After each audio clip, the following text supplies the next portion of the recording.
Professora Madalena Nunes, Sim. seja bem-vinda ao podcast Diz Aí. Muito obrigada pelo convite, né? Obrigada pelas boas-vindas. Professora Madalena Nunes, mais conhecido como Madalena, seja bem-vinda ao nosso podcast Diz Aí, da TV Sertão, portal global de notícias Sertão Online e conteúdo, distribuído em todas as nossas redes sociais. Toque no sininho, dê um joinha, inscreva-se no nosso canal e vem com a gente.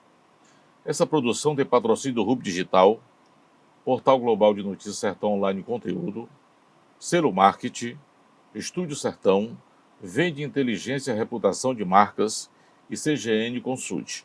Acompanhe a gente nas nossas redes sociais. Maria Madalena Nunes é natural de Floriano. Veio a este mundo em 15 de 11 de 1962. Filha do senhor Martins e da senhora Francisca, divorciada, especialista em educação e em direitos humanos pela Universidade Federal do Piauí, UFP, em 2002. Graduada em Direito pela Faculdade de Santo Agostinho, 2012. Professora, o que lhe inspira e qualifica a senhora a ser candidata a governador do nosso querido Piauí? Primeiro eu fiz a licenciatura em História na UESP. Lá na frente eu vou dizer, tem mais, a conversa aqui é comprida. O que me inspira, assim, a bem da verdade, a gente teve, né, o PSOL, né, traz muito forte a motivação de mulheres participarem da política, né, em especial mulheres negras, como uma forma de trazer a mulher para o centro da disputa e ocupar os espaços que nos foi negado ao longo da história, né. Então nós tivemos, inclusive em 2018, a candidatura da professora Sueli, nossa saudosa companheira, né, que vai estar sempre presente conosco, nos deixou recentemente. Em 2020, a professora Lucineide, né, foi quem representou o PSOL, né, dois perfis de mulheres negras, lutadoras, comprometidas com a transformação social, com o meio ambiente, com a defesa de direitos da classe trabalhadora. E a intenção, exato, foi a gente manter esse perfil, porque para nós é uma conquista, né, e se nós conquistamos, nós não vamos abrir mão mais dessa tarefa, né? Então, e também fazer esse diálogo. Nós sabemos que é construído um afastamento das pessoas a partir das práticas dos políticos de partidos tradicionais, que estão viciados, que nós queremos refundar a política, nós queremos construir, reencantar a política, né? Porque nos afasta, dizem, está precisando, professor. Está precisando, porque as pessoas... O desgaste é grande. É muito grande, mas isso é de propósito, como eu já disse, porque eles, a maioria rica, né, uma pequena parcela da sociedade que é muito rica, eles querem realmente ficar só eles nesses espaços, né? E nós queremos dizer que esses espaços são nossos, é uma conquista. A conquista democrática é uma conquista da nossa luta, a conquista de eleição é uma conquista da nossa luta da classe trabalhadora, porque se dependesse deles, eles continuariam indicando, né, as pessoas que iam ocupar a presidência, os governos, as prefeituras, e isso nós não aceitamos. Nós queremos, ainda que a população ainda esteja se educando, né, para participar desses processos, nós queremos dizer que é muito importante. Então, uma das nossas tarefas é trazer as pessoas para os espaços, porque são nesses espaços que decidem a nossa vida. O quilo de feijão é decidido nesses espaços, o salário mínimo, a jornada de trabalho, como acabaram na reforma trabalhista, transformando o trabalho intermitente, né, trazendo a carteira de trabalho verde e amarelo, que tira seu direito a uma jornada de trabalho, tira seu direito a um salário mínimo. Então, nós queremos dizer que esse espaço que decide tudo sem nós, deve ser ocupado por nós. E se nós enquanto mulheres negras, inclusive, podemos estar em todos os outros espaços, no trabalho, na cozinha, na roça, por que não podemos estar aqui na política? Então, é esse desafio, inclusive, para motivar as mulheres a virem também a ocupar esses espaços, disputar, e nós somos maioria, nós vamos chegar lá. Você falou em democracia. Tem democracia no Brasil? Tem, ainda que muito frágil, né? A gente, inclusive, um dos motivos para nós estar apoiando o Lula é porque a nossa democracia está correndo um sério risco. Mesmo com toda a fragilidade, ela existe, porque nós estamos aqui, nós estamos fazendo crítica ao governo. Nós estamos fazendo crítica ao governo federal, que para nós é um genocida, responsável quase 700 mil mortes da pandemia, responsável por tantas outras tragédias no nosso país. Nós estamos fazendo crítica ao governo do Estado, que ele predomina o agronegócio, o benefício para os ricos, fecha escolas. Nós estamos fazendo crítica à prefeitura e isso é democracia. Teve um tempo que a gente não podia fazer isso, né? Então, isso é democracia. Agora, nossa democracia precisa ser aprofundada, radicalizada. Radicalizada no sentido da participação popular. É por isso que a gente convida as pessoas a virem, sim, discutir política, participar dos espaços, disputar, né, ao governo, a Assembleia Legislativa, a Câmara Federal. Vamos, porque é nosso, são nossos esses espaços. Eles decidem e dizem que enfim, prevalece a prática da negociata, da corrupção, mas tem pessoas honestas e você é uma pessoa dessas pessoas, então vamos lá construir uma nova política, uma democracia radical que garanta a participação de todas as pessoas. Essa é a professora Madalena, candidata a governadora do estado do Piauí pelo PSOL. Vai esquentar, fique ligado.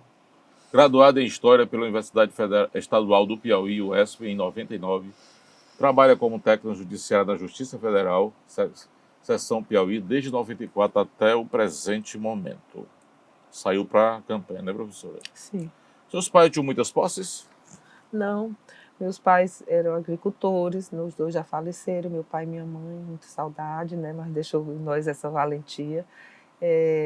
Do município de Nazaré do Piauí, de Malhadinha, né, foram morar em Floriano, porque lá não tinha educação, que continua sem ter, as pessoas continuam tendo que sair da Malhadinha, que é a terra natal dos meus pais e de boa parte das minhas irmãs e irmãos, né, tem que sair de lá para estudar fora, que é um absurdo, né? Então, trabalhadores rurais, meu pai era vaqueiro também, minha mãe dona de casa, depois mudamos para a cidade. Eu tenho 9 irmãs e irmãos, né? Somos 7 mulheres e 3 homens, somos 10. Enfim, meu pai, em Floriano, ele trabalhou como açougueiro, né? E é isso, minha mãe sempre trabalhou em casa e a gente teve que começar a trabalhar muito cedo para ajudar, porque 10 crianças, né? Então era muita gente. Era muita Você gente. tomou leite mogido no copo de alumínio cedinho da manhã assim? Um pouquinho de açúcar no fundo? Não tomei, porque meu pai não tinha. Mas se tivesse, Você falou que seu pai certamente era ele vaqueiro? tomou, né? Meu pai foi vaqueiro, mas quando ele veio para Floriano, e eu nasci, meu pai ainda morava lá, mas eu nasci em Floriano, depois eles mudaram, né? Meu pai e minha mãe. Aí quando ele veio para Floriano, ele deixou de ser vaqueiro, aí ele foi ser magarefe, entendeu? Foi trabalhar no mercado, e era de lá de onde ele tirou o sustento para nos criar, e também com a nossa ajuda, a gente começou a trabalhar muito cedo. A gente gostava de plantar jardim, né, rosas, e a gente ia vender no centro para as mulheres ricas, né? Vender pé de rosa, vender outras plantas. Legal, hein? A gente Olha saía, aí. eu e minha irmã, essa que está aqui. Tudo bem. A Rosa. Isso, a Luzia. A Rosa, a Luzia.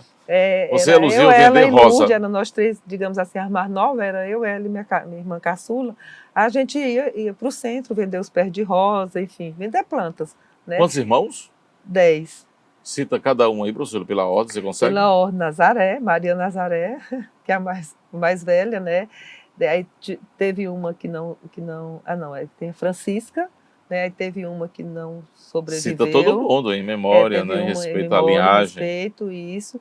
Aí depois dela vem do santo, que a gente chama do santo, mas é Espírito Santo. Aí vem a Luísa, aí vem 3 meninos. A Luísa, o Nonato e a Elias. Aí vem Ana Lúcia, eu, Luzia e Lourdes. Muito bem. Família grande, hein? Família grande. No Natal é peru bom. só não dá. Dá não. Legal. Trabalhou como escrevente no cartório na Justiça Estadual do Piauí de 86 a 94. Sim. Lecionou no ensino fundamental no Colégio Padre Anchieta, em Floriano, Piauí, Sim. de 81 a 86. Professora, como foi sua infância? Conta pra gente. Minha infância foi isso, né? Subiu em árvore, pegou goiaba do vizinho. Muito, não, e a gente ia, porque lá em Floriano tinha tinha uma proteção da natureza maior do que tem hoje. A gente ia para os riachos, lavar roupa com mamãe, né? A gente Pescar? Pescava, né? Mas A senhora lá não pescava tinha também. muito Tem outro peixe. candidato aí que é pescador também, não? Sim. Tinha mas, enfim, nos riachos era para a gente lavar roupa mesmo, né? Era no Meladão, que acabaram, né, com a depredação do meio ambiente, acabaram com o Meladão. Era uma fonte de água muito boa, a gente tinha muitas fontes de água, a gente não tinha água encanada em casa, a gente ia pegar água nas fontes próximas, que já acabaram tudo, era na São Borja, no Via Azul e no Pau Ferrado. Era água mineral, né, que deve estar privatizada, enfim. E a gente ia muito, nessa ida para o Riacho, o Meladão, por exemplo, o Irapuá, a gente ia Santa Rita, tinha vários riachos, dependia do período. Né? Se estava muito chovendo, a gente ia mais perto, né? Enfim, a gente tinha muita Maria Preta, que era uma fruta muito gostosa, que eu sinto muita saudade. Que era muita gente ia para a fonte e ficava catando as Maria Maria Preta Preta. é Guabiraba? Maria Preta, não é, não é. É outra fruta. É pequena, é uma fruta Pequeno. mas eu encontrei ela Doce. na casa do professor Solimar, que eu fui lá na casa dele um dia desse. Tem lá eu plantado. Pois é, ele ainda tem uma boa reserva, né? Ele é também de Floriano? Ele está morando lá. Sim. Ele não é de lá, mas está morando lá. Mas tem uma reserva dessa vegetação. É uma planta nativa da região? É uma planta nativa. Não sei se só da região, mas é uma planta nativa. Não sei se só de lá. Mas eu nunca vi em nenhum outro lugar. E hoje quase não existe, né? Quando eu encontrei, eu disse, mas meu Deus, Solimar, aqui tem Maria Preta. Muito bom. A gente pegava caju, muito caju no caminho também. Tinha muito caju nesse período, então. Nossa, era muito bom. Piqui. Piqui. Uhum. Gosto mais do cheiro do que do caroço mesmo. Então, amigo, não vou comer, eu gosto de roer. Livrando os espinhos, né? Não, e cru, o espinho dele ainda é mais bravo ainda. A gente comia cru. Isso mesmo. Com farinha. Estamos batendo um papo com a professora Madalena, candidata a governador do estado do Piauí. Eu acho que vai ferver daqui a pouco, viu? Muito bem. Deu muito trabalho à família quando era criança? Eu era assim meio teimosa, né? Mamãe não queria... Assim, primeiro, era porque a gente era muitas mulheres, aí tinha os meninos, né, que queriam ir brincar de bola e eu Você queria é mais velha? ir. Não, eu sou já da mais nova. E os machos tinham ciúme da senhora, os meninos? Eles não queriam deixar eu ir com eles, Oi. brincar de bola, não queria. Nem ir para as festas, as tertúlias? Para as festas a gente fugia, eu ia aquela ali. Cima do Mamãe muro. não deixava, a gente pulava a janela e ia para as festas. E acabou a conversa. Ainda tinha um irmão que quando via a gente via, que ele via, a gente corria para casa, porque ele ia lá fuxicar para a mamãe que a gente estava na festa. Era um fuxiqueiro. Fuxiqueiro. E mamãe ia buscar a gente lá na festa, podia estar no melhor da festa. Ela chegava, vamos. Bora. E tinha que ir correndo. Se não, já sabe, ataca. Quem que é mais valente, seu pai ou sua mãe? Mamãe. Valente. Mamãe. Batia? Batia. Com cipó. Com cipó. Chinela Havaianas hoje, na época, era japonesa. Não tinha chinelo, era cipó mesmo. Cipó, de mameleiro, sem folha. Foi de jatobá, mororó. Não. Jatobá, aquele que você desfia assim, bate, chega à ponta, nem me fala. enverga e bate no vazio, como diz lá no interior, não é? Atua como dirigente sindical no Sindicato dos Trabalhadores do Judiciário Federal do Piauí, Sintrajuf, desde 96. Professora, conte um pouco da sua história para a gente, aí da infância, família, adolescência, escola, faculdade. Então, foi isso, né? A infância foi isso, a gente estudava, né, lá na Normal, no Polivalente, depois fomos para o Estadual fazer o segundo grau, nesse tempo era segundo grau, né? E ao mesmo tempo era muita essa coisa de responsabilidade em casa, porque nós mulheres, né, somos educadas para isso, para cuidar de casa, cuidar uma das outras, como eu disse ainda agora, né? E também nessa escola eu me envolvi com esporte, né, que mamãe brigava muito também, que ela não queria que eu jogasse. Mas pronto, nós criamos uma equipe, né, era o professor Juarez, que foi a maior parte desse período que era professor nosso, né, que foi onde, inclusive, eu fui dar aula, quando nesse período aí eu ainda era estudante, né, e a gente ele ajeitava para a gente dar aula, né, especialmente digamos assim, as alunas que ele gostava, porque eram mais, digamos assim, desenvolvia melhor lá. Enfim, mas é isso, a gente jogou, inclusive na época, coisa que a gente, infelizmente, vê pouco incentivo, e é um dos nossos compromissos, é o incentivo. As escolas vão voltar a ter esporte, né, garantido pela escola, vai ter quadra de esporte coberta, porque nosso sol é muito quente nesse período, a gente nem falava, a gente queria uma quadra, né? ter uma quadra já era muito bom, então era isso, a gente jogava em quadra, mas era muito sol, era por isso que mamãe brigava muito. Eu chegava em casa muito, muito, enfim, Parecendo muito um pimentão. parecendo um pimentão, era isso. E como é o nome do fofoqueiro que entregava vocês? Nonato. Nonato, rapaz, entregando as meninas.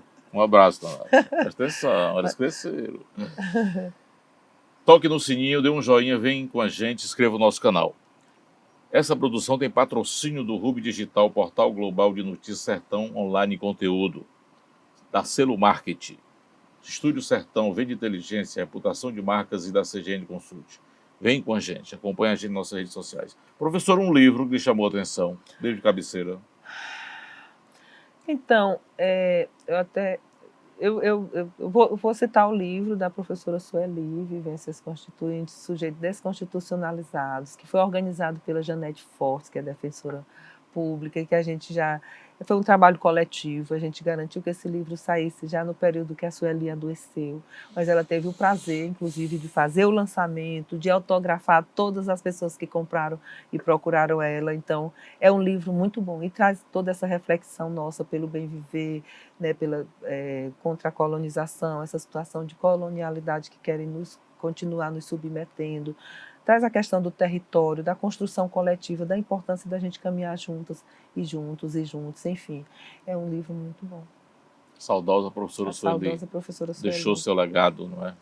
Deixou muito. Além desse livro, a gente vai ter como produzir muitas outras coisas. Porque a partir dele? Isso, a partir dele e de outras, produção intelectual também. O que a senhora ainda não fez que gostaria de fazer, professora? Nossa, a revolução, né? Socialista. Não, mas eu penso que tem muita coisa ainda para a gente fazer, né? Eu acho que contribuir com esse debate, das pessoas se aproximarem dos espaços de política é muito importante, porque eles estão fazendo a farra, só entre eles, e eles só dividem entre eles, por isso que falta para vocês, para nós que não estamos reivindicando nos organizando para reivindicar nosso espaço. Então, eu acho que falta muito isso. Falta para a maioria. Falta para a maioria, e a maioria precisa se organizar, porque o que é arrecadado é exatamente a maioria que sustenta a riqueza desse pequeno grupo, né, de famílias tradicionais, que você vê que passa a política de pai para filho, para neto, enfim, para tatá, enfim, como se fosse mesmo uma herança. Nós queremos acabar, dizer que a política não é isso, nós defendemos uma política em que não é se perpetuar naquele cargo, achamos que as pessoas têm muito que contribuir, a comunidade rural tem que ser representada, as mulheres têm que ser representadas, a comunidade LGBT, porque nós achamos que isso aqui é democracia, as comunidades tradicionais, as pessoas negras, as mulheres negras, porque se a gente quer aprofundar e radicalizar a democracia, nós temos que garantir que essas pessoas estejam nos espaços de decidir a sua vida, né? Então, e as decisões é isso. Aí queremos reencantar a política para que as pessoas se aproximem, né? E a gente saiba que essa situação que tem de ter essas pessoas lá, né, lhe afastando da política, é uma situação que pode passar, né? A gente pode superar a partir da nossa organização. Professora, reencantar a política, você acha que isso é possível? Tornar a política mais agradável, mais desejada? Sim, tudo é política. Hoje está complicado a imagem do político e da política. A palavra política é muito desgastada. É muito desgastada, mas isso é intencional. Eles querem lhe afastar. Então ele vai desgastar, dizer que não presta, que só tem ladrão, que é isso que eles dizem, né? Que a população diz, mas é eles que estão dizendo, que muitos estão lá roubando mesmo. A gente vê o que é esse orçamento secreto, por exemplo. É um orçamento que a gente não sabe quanto é, né, que eles destinaram, mas que destinaram para comprar voto. Para comprar voto, inclusive o seu, se você não tiver nesse debate. Você pode ser iludido de que o seu problema, por exemplo, é pagar um talão de luz, e não é, seu problema não é esse. Porque ele vai pagar esse talão de luz para você, mas amanhã você vai viver o mesmo problema. Então, nós queremos que a gente se organize para superar, para você não precisar de ninguém pagar o seu talão de luz, que você tenha as condições, a partir do seu trabalho, de fazer isso sem um político querer prevalecer da sua situação, porque foi ele que criou essa situação de vulnerabilidade, de miserabilidade, para se aproveitar dela.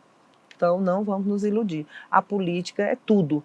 A política de comida ou de fartura ou de escassez. E eles criam esse cenário de escassez, mas ao mesmo tempo que falta para a maioria, né, é como se vivesse um cenário de escassez, mas olha para o andar de cima. Olha a farra que está acontecendo lá. Veja quantos trilhões é destinado, por exemplo, para o pagamento para banqueiros da dívida pública, que são os banqueiros que recebem. Né? Enquanto um monte de pequeno comerciante, pequeno microempresário, fecharam suas lojas, os banqueiros receberam uma ajuda de 1,4 bilhões de imediato. Foi de imediato. É mesmo, lá no início da pandemia. Né? Depois de muito tempo que chegou o auxílio emergencial por conta da nossa posição de esquerda lá, que é que nós somos nós na esquerda que vamos reencantar a política. Porque para que coisa mais bonita do que aquelas mulheres valentes do PSOL, por exemplo, defendendo que você tivesse direito a ficar em casa para não pegar o vírus e ao mesmo tempo não morrer de fome, para receber um auxílio no mínimo que a gente defendia o salário mínimo, conseguimos R$600, mas o governo queria de 200. Então, isso é reencantar a política. E saber que isso chegou a você porque tinha pessoas nesses espaços comprometidas com os nossos problemas, para isso ter sido aprovado. A gente tem, por exemplo, a reforma da Previdência que retirou direitos de aposentadoria, que continua, inclusive, cobrando de quem é aposentado, o que é um absurdo. A gente paga, nós, enquanto servidores públicos, pagamos ao longo da nossa vida laboral, pagamos em cima de tudo que a gente recebe, da remuneração integral, e continuamos contribuindo para a Previdência depois de aposentados, né? O que é um absurdo. E não só isso, a intenção desse governo, por exemplo, inclusive, levar a Previdência para o sistema de capitalização, que aí é o fim da aposentadoria, porque você vai jogar a aposentadoria, o seu direito a receber, no mercado, e a gente sabe o que é que significa a Bolsa. No dia que acabar o dinheiro, ele só vai dizer, não tem. Foi investimento, caiu a Bolsa, enfim. Nós sabemos que é isso, é por isso que nós lutamos tanto, e não foi para o sistema, porque a nossa luta foi grande e contamos com esses parlamentares comprometidos com essa luta da classe trabalhadora, senão nossa situação seria pior. Só tocou aí no voto. Voto se compra e se vende, quanto custa um voto? Para mim, voto não tem preço. Não venda seu voto. Ainda que você esteja precisando, receba, porque o dinheiro é seu. Mas não vote, não se sinta... o dinheiro não é daquele político que está lhe oferecendo, não. É nosso. O dinheiro é público, ele tirou daqui, desse orçamento secreto, de outras formas de corrupção, que eles estabelecem para nos afastar da política. Mas não vote, dinheiro não se negocia, o voto não se negocia. Não tem dinheiro que compre o seu voto. É o seu voto que vai transformar, que vai garantir o Piauí para o bem viver, por exemplo. Nós não vamos ter um Piauí para o bem viver se a gente não contar com o seu voto. Então, não venda o voto, não tem preço, e é isso. Tem coisa que não tem preço, uma dessas coisas é o voto. Mas se compra e vende voto? Aqui no Brasil, com toda tranquilidade, basta ser rico, né? Porque, por exemplo, se não for rico, eles pegam, eles descobrem, sabia? Essa é a professora Madalena. Se for uma pessoa que for comprar voto, qualquer candidato que não seja do esquema, o TRE pega. É crime? É crime. E mas caça? Se for dos ricos, caça. Se for dos ricos, não caça, não. Tem um jeitinho? Dá um jeitinho. O bate-papo hoje é com a professora Madalena, advogada, historiadora, candidata a governadora do estado do Piauí pelo PSOL. A sua boa educação, qualificação, deixa mais fácil sua jornada como candidata? É difícil. Não vou dizer que é fácil a jornada, não. Até porque a gente, enfim, é um espaço criado para alguns, né? A gente está aqui porque a gente é teimosa, né? Queremos transformar, reencantar a política, dizer que aqui é o nosso lugar, né? Por isso que nós estamos aqui. Mas não é fácil, é muito machista, é muita violência que a gente passa, entendeu? Mas a gente quer transformar e reencantar e dizer que vale a pena essa luta. A justiça é justa ou a justiça é injusta? Nós temos que fazer com que a justiça seja justa. Até aqui, não é. Se a justiça fosse justa, você não estaria passando fome, desempregado, né? Porque para nós justiça não é só o Tribunal de Justiça, que é também formado, a gente sabe como é que é formado, né? O Tribunal de Justiça é indicado, a maioria, enfim, tem indicado, tem aquela coisa, tirando de quem é concursado, é por isso que a gente defende o concurso público. Nós defendemos o concurso público para todos os cargos públicos, né? Porque nós sabemos que a composição do tribunal acaba comprometendo a decisão do tribunal.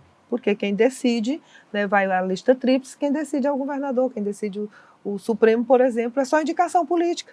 O Ministério Público, por exemplo, tem uma lista tríplice e o governador É quem quem indica. decide. Está errado. E o TCE também. É um absurdo. Como é que eu vou indicar a pessoa que vai fiscalizar as contas? Como é que você vai me julgar se eu te indiquei? Não vai, né? Então, Vai me maltratar. por isso que nós defendemos concurso público, fortalecimento de políticas públicas, fortalecimento do Estado público, mas para o povo e não para uma minoria. Então a justiça não faz justiça. A justiça não faz, mas nós lutamos por ela. A sua família tem políticos além de você?